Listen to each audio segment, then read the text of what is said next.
बंद कर अपना ये शोर। जैसा तू वैसा तेरा ये रेडियो कबाड़। क्या कहा तूने? क्या कहा? फिर से क्या? कबाड़, कचरा, निकम्मा। ये देख, तू मुझसे तमीज से बात किया कर। नहीं तो क्या कर लेगा तू? है? क्या कर लेगा? 15 दिन से पाल रहा हूं तुझे। तुझ जैसा निकम्मा मेरे ही हाथ लगना था। हाँ, तू तो बहुत काम का है ना। बच्चे उठाएंगे, पैसे कमाएंगे, खूब कमाई हो रही है आज तक। कल वो पैसे जरूर ले आएगा। 30 मार्च 1981 को पुलिस ने खड़गपुर के उस पब्लिक कॉल बूथ के आसपास अपना जाल फैला दिया जहां से उन्हें उम्मीद थी कि अपहरणकर्ता फोन करेंगे। इंस्पेक्टर उज्जवल अपने कुछ साथियों के साथ वहां पर सादे कपड़ों में मौजूद थे। देखिए, जब आदमी यहाँ आए और झाड़ग्राम के लिए 159 पर कॉल बुक करे तो आप हमें इशारा करेंगे। कैसे? आप गिलास से बाहर पानी फेंकेंगे, हम लोग सामने सड़क पर खड़े हैं। समझ गए ना? साहब, वो आदमी ज्यादा खतरनाक तो नहीं? आप घबराइए मत, हम हैं आपके साथ। सुनो, हम दोनों सड़क पे उस पार खड़े होंगे और तुम दुकान के करीब वहां पर इंतजार करोगे। हो सकता है कि इंतजार काफी देर तक करना पड़े, लेकिन वो आदमी हाथ से नहीं निकलना चाहिए। समझ गए ना? Okay, come on.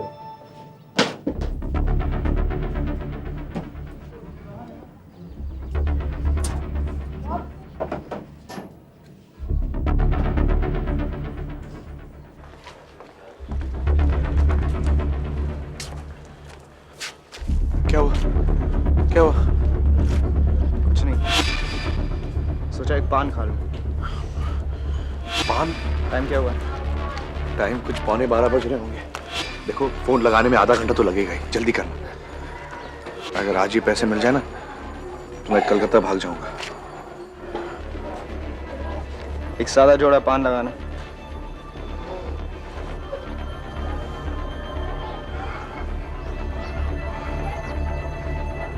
तू पान लगवा, मैं कॉल बुक करा के आता हूँ। जल्दी करना। हाँ ठीक है, मैं बाद में फोन करता हूँ। एक कॉल बुक करना है। नंबर बोलिए। झाड़ग्राम 159। क्या बात है? क्या देख रहे हैं? कभी आदमी नहीं देखा है क्या? नहीं नहीं, वो बात नहीं है। आप नंबर मिलाइए, मैं जरा हाथ धो लेता हूँ।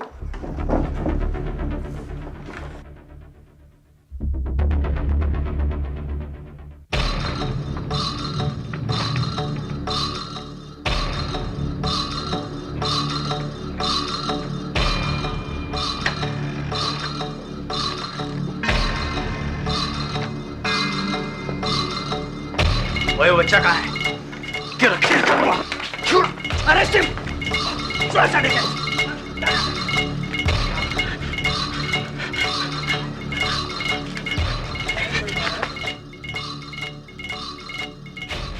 उसी रात शेखर को भी खड़गपुर से गिरफ्तार कर लिया गया। इंस्पेक्टर उज्जवल शेखर और रिचर्ड को झाड़ग्राम ले आए।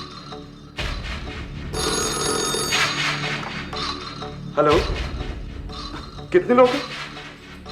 और संजू? अच्छा, क्या हुआ? संजू मिल गया? क्या कहा उन्होंने? अरे किसका फोन था, बताते क्यों नहीं? कुछ समझ नहीं आ रहा है। मतलब? वो कहते हैं किडनैपर्स पकड़े गए, लेकिन संजू वहां नहीं।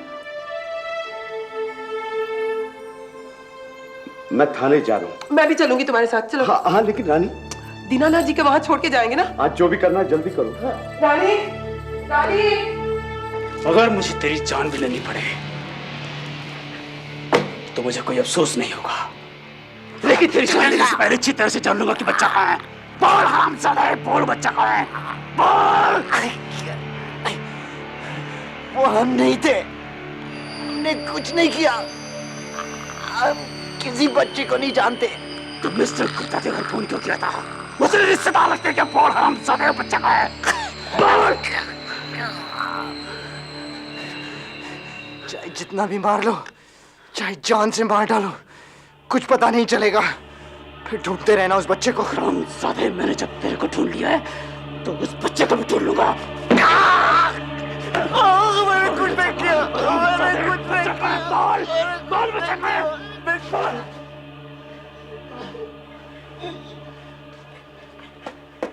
सर, मिस्टर गुप्ता आए। मिस्टर गुप्ता, ठीक है, मैं आता हूं।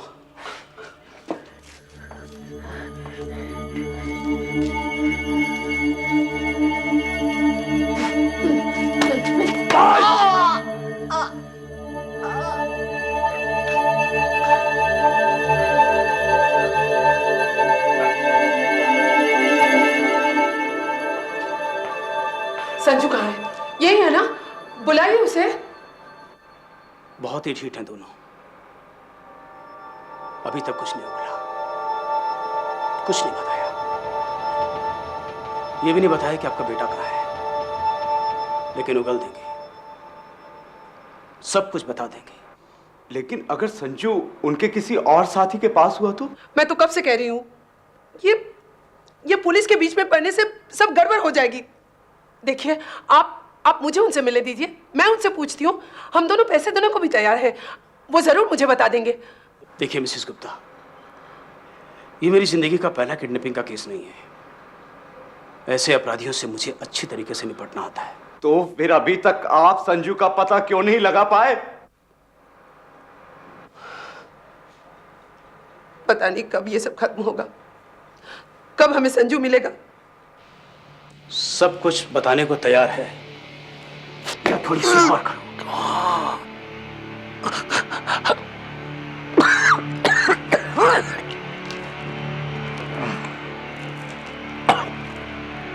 तो ठीक है, जैसे तेरा दोस्त बोलता है वही बात मान लेते हैं। रिचर्ड कहता है कि सारा तेरा प्लान था। तेरे को मालूम है कि बच्चा कहाँ है।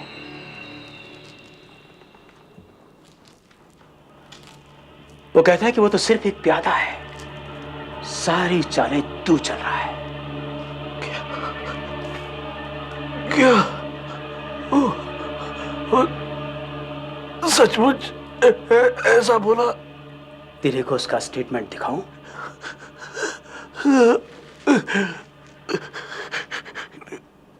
झूठ बोल रहा, कमीना, झूठ बोल रहा। अगर तुम सब कुछ सच सच नहीं बताओगे तो हम उसे छोड़ देंगे और तुम सारी उम्र यहीं सड़ते रहोगे। बताओ, ये सब रिचर्ड का रचा हुआ खेल है। शेखर ने इंस्पेक्टर उज्जवल को किडनैपिंग की प्लानिंग से लेकर झाड़ग्राम पहुंचकर संजू के अपहरण और फिर उसके कत्ल के बारे में सब कुछ बता दिया। मार डाला? तुम लोगों ने उस बच्चे को मार डाला? क्यों? क्यों मार डाला? शेखर इंस्पेक्टर उज्जवल को उस जगह ले गया जहां उन्होंने लाश को दफनाया था, लेकिन जमीन गीली होने की वजह से कुछ ही दिनों में लाश इतनी बुरी तरह सड़ चुकी थी कि उसको पहचान पाना लगभग नामुमकिन था।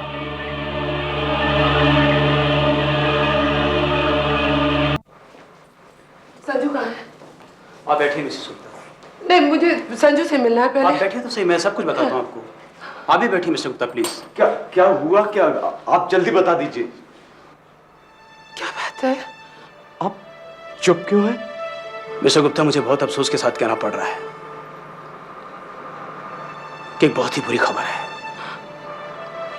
उन लोगों ने संजू को जिंदा नहीं छोड़ा।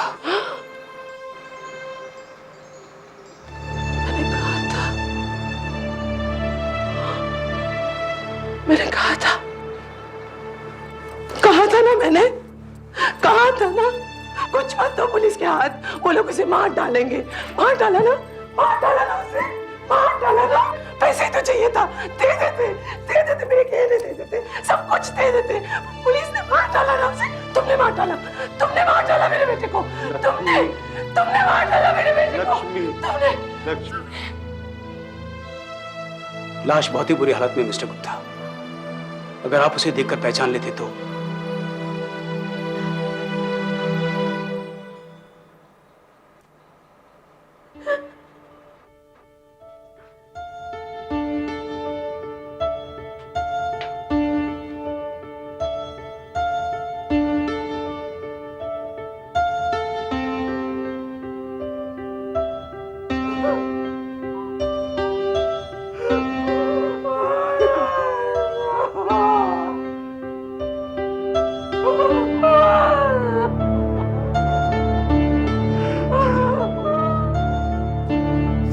मरे 3 हफ्ते से ऊपर हो चुके हैं और अभी तक हम उसका अंतिम संस्कार नहीं कर सकते।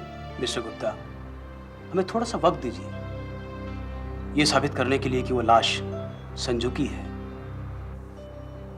क्या जरूरत है? हमें बस संजू दे दीजिए और हमें जाने दीजिए यहाँ से। मिसेस गुप्ता, क्या आप ये नहीं चाहती कि जिन लोगों ने आपके बच्चे का यह हाल किया है उन्हें सजा मिले? कितना इंतजार करना होगा? देखिए, ऐसे मामलों में हम शरीर का एक हिस्सा परिवार वालों को दे सकते हैं। नहीं चाहिए मुझे टुकड़े, पूरा।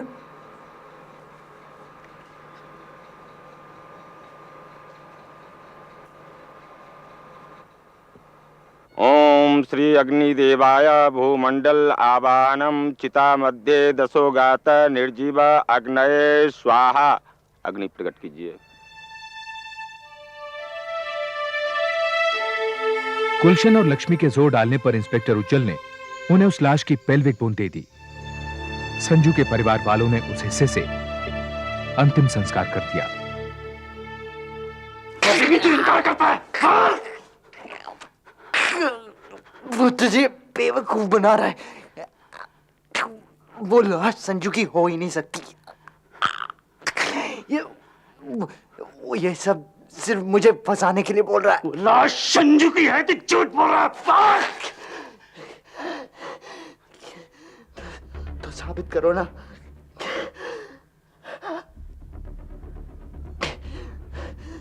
लाश इतनी बुरी हालत में थी कि उसको पहचानना मुश्किल ही नहीं, नामुमकिन था।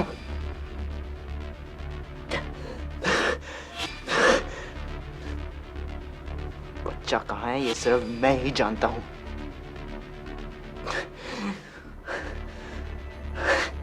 अगर मुझे कुछ हो गया तो तुम्हें ये कभी पता नहीं चल सकेगा कि वो बच्चा कहाँ है। कुछ दिनों बाद मामला सेशंस कोर्ट में पहुंचा। अदालत में रिचर्ड और शेखर ने निर्दोष होने का दावा किया, लेकिन इंस्पेक्टर उज्जवल ने उनके खिलाफ ठोस सबूत जुटा लिए थे। रिचर्ड को गिरफ्तार करने के बाद सबसे पहले मैंने उसकी लिखाई का नमूना लिया। हैंडराइटिंग एक्सपर्ट्स की रिपोर्ट भी यही बताती है कि रिचर्ड की लिखाई बंडल में मिली चिट्ठी की लिखाई और टेलीग्राम की लिखाई से मेल खाती है। योर ऑनर, इसमें कोई शक नहीं कि संजीव का अपहरण और उसकी हत्या इन दोनों ने की है। मेरे बेटे का कत्ल करने के बाद भी इन दोनों को कोई फर्क नहीं पड़ा, फिर भी पैसा मांगते रहे। वो दफनाई गई लाश मेरे बेटे की ही है, योर ऑनर। इन दरिंदों को फांसी की सजा मिलनी चाहिए। बिल्कुल नहीं जज साहब, ये खून मैंने नहीं किया है। अपनी खाल बचाने के लिए ये शेखर झूठ बोल रहा है। ये सब इस इंस्पेक्टर की साजिश है। जज साहब, ना वो बच्चा मरा है और ना ही मैंने उसे मारा है। ये लाश उसकी हो ही नहीं सकती। ये शेखर झूठ बोल रहा है जज साहब। जज साहब, मैं झूठ नहीं बोल रहा हूं। अगर मैं झूठ बोल रहा होता तो मुझे कैसे पता होता कि वो बच्चे की लाश वहीं उसी जगह दबी हुई है। जज साहब, इस रिचर्ड ने मेरे सामने बच्चे को मार डाला और हम दोनों ने उस बच्चे को दफना दिया। चूंकि गुलशन और लक्ष्मी लाश को पहचान नहीं पाए थे और रिचर्ड के बार बार ये कहने से कि वो लाश संजू की नहीं है, ये केस काफी खिंच गया। अब सब कुछ उस लाश के रासायनिक परीक्षण पर निर्भर था, लेकिन पेल्विक बोन के बिना यह काम मुश्किल था। इस परीक्षण में 1 महीना लग गया। इस दौरान लक्ष्मी की उम्मीद फिर जागने लगी कि शायद संजू जिंदा है, लेकिन अब केस जीतने का मतलब यह मानना था कि संजू मर चुका है।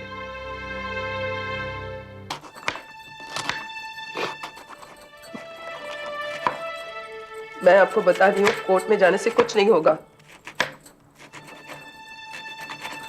संजू जिंदा है। वो रिचर्ड कह तो रहा है कि उसने संजू को कहीं छिपा रखा है।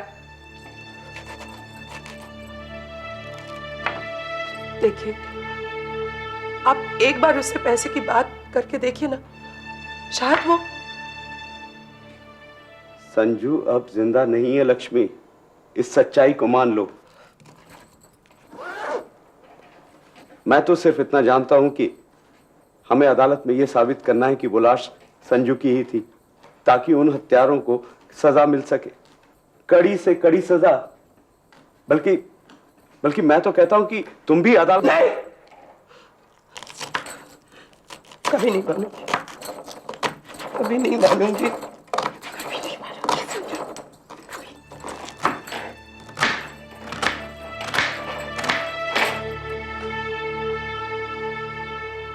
लेबोरेटरी की रिपोर्ट भी यही बताती है कि जो शव मिला उसके चेहरे और सिर का ढांचा संजीव की तस्वीर से मिलता था। यही नहीं, शव के बाल और डेंटल स्ट्रक्चर के एग्जामिनेशन से बात साफ है कि वो संजू का ही शव था, योर ऑनर। यह अदालत ने रिचर्ड को फांसी की सजा सुनाई और शेखर को उम्र कैद की। इस फैसले के खिलाफ दोनों ने हाई कोर्ट और फिर सुप्रीम कोर्ट में अपील की, लेकिन दोनों अदालतों ने सेशंस कोर्ट के फैसले को बरकरार रखा।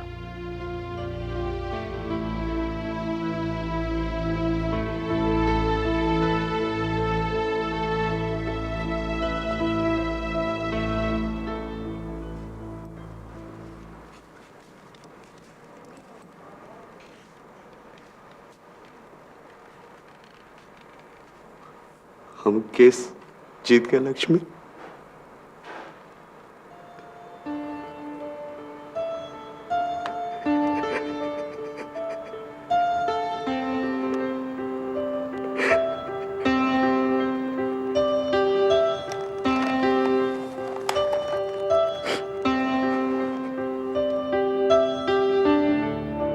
रिचर्ड ने कम से कम 6 बार राष्ट्रपति से रहम की अपील की, लेकिन सभी नामंजूर हो गईं। उसे 1986 में फांसी हो गई। शेखर आज भी पश्चिम बंगाल की एक जेल में उम्र कैद की सजा काट रहा है। उसकी सजा सन 2002 में पूरी होगी। रानी की शादी हो चुकी है और वो अपने परिवार के साथ कलकत्ता में रहती है। गुलशन और लक्ष्मी आज भी झारग्राम में उसी घर में रहते हैं। वो आज तक अपने बेटे की दर्दनाक मौत से नहीं उबर पाए हैं।